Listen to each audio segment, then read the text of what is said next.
21শে মে অনুষ্ঠিত হতে যাওয়া রূপগঞ্জ উপজেলা পরিষদ নির্বাচনে চেয়ারম্যান প্রার্থী আবু হোসেন ভূঁইয়া রানুর আনারস প্রতীকের প্রচারণায় ব্যাপক সাড়া। রূপগঞ্জ থানা প্রতিনিধি মাহমুদুল হাসান নয়নুর রিপোর্টে বিস্তারিত জানাচ্ছেন SKN রেশমা। কেন্দ্রে ভোটারদের নির্ভয়ে যাওয়ার পরিবেশ চাই, তারা তাদের যোগ্য প্রার্থীর নির্বাচন করুক।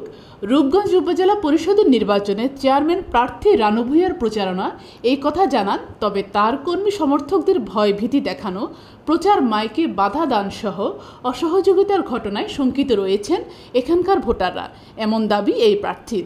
আনারস প্রতীকের প্রচারণাকালে উপজেলার বিভিন্ন ইউনিয়ন ও পৌরসভায় গণসংযোগকালে ভোটারদের দ্বারে দ্বারে ঘুরছেন আবু হোসেন ভূঁইয়া রানু। এরই ধারাবাহিকতায় সোমবার উপজেলার কায়েতপাড়া ইউনিয়নের হাটবাজার ও গ্রামে গ্রামে গণসংযোগ করেন তিনি। এ সময় স্থানীয় নেতাকর্মী সহ সাধারণ জনগণ প্রচারণায় অংশ নেন। পরে সাংবাদিকদের উদ্দেশ্যে ব্রিফিংকালে তিনি বলেন, আমি নির্বাচনে অংশ নিয়েছি জনগণের মতামত দানের পরিবেশ তৈরি করতে, রূপগঞ্জকে স্মার্ট উপজেলা গঠন করতে। আমি বিশ্বাস করি ভোট সুষ্ঠু হলে বিপুল ভোটে বিজয়ী হব।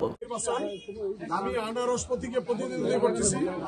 আজকে কায়েতপাড়া এলাকায় গণসংযোগ করতেছি, বিপুল সারা পাচ্ছি। মানুষের মনে একটাই শঙ্কা, ভোট দিতে পারবে কিনা। আমি মনে করি ভোট পবিত্র আমানত এবং যার ভোট সে নিজে দিবে। এবং আমি প্রশাসনকে বলবো, আপনারা সুদৃষ্টি রাখবেন জনগণের দিকে, তারা যেন স্বাচ্ছন্দ্যে স্বতঃস্ফূর্তভাবে ভোট কেন্দ্রে আসতে পারে এবং ভোট দিতে পারে। এই ভোট দেওয়ার দায়িত্ব এবং রাখার দায়িত্ব আমাদের সকলের। এবং সাংবাদিক ভাইদের বলবো, আপনারা জনমত সৃষ্টি করে সকলকে বলবেন যেন কেন্দ্রে আসে এবং সুষ্ঠুভাবে ভোট দিয়ে তার মত প্রকাশ করতে পারে। পর্যন্ত বাধাবিঘ্ন হয় নাই, তো বিচ্ছিন্নভাবে আমার কিছু পোস্টার বা ফেস্টুন রাতের আধারে কারা বা কে ছিঁড়ে ফেলতেছে। আমি মনে করি সুনির্দিষ্ট অভিযোগ পাইলে তাদের বিরুদ্ধে দিব। এখনো পর্যন্ত বাধার সম্মুখীন হয়নি।